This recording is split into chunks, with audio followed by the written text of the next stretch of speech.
Now, at least 20 people have been killed in the self-declared Republic of Somaliland following several days of clashes between anti-government protesters and security forces. The centre of the protest is in Laascaanood, a town in Somaliland's east.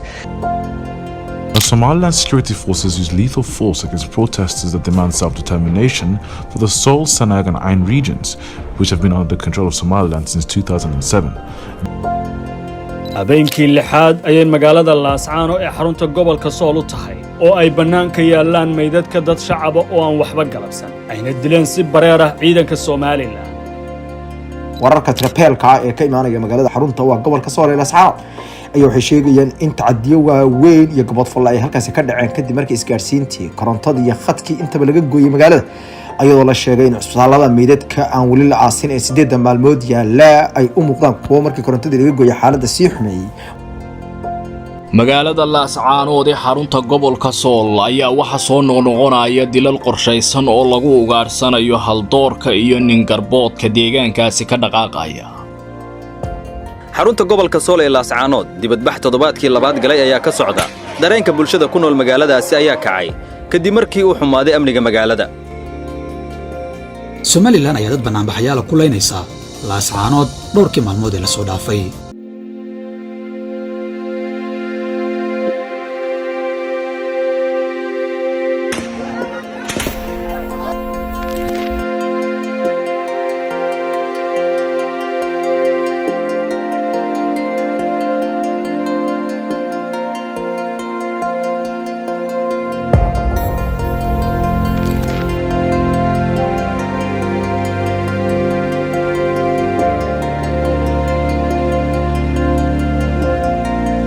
Huge impact. Not only the internet, essential services are missing in the city. We are talking of telecommunication, we are speaking of electricity, which has been also affected.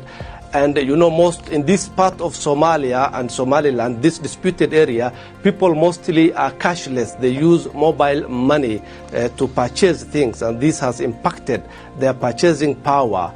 And so the situation is, and there are no shops because businesses have been paralyzed by the protests and the reaction of the authorities to the protest.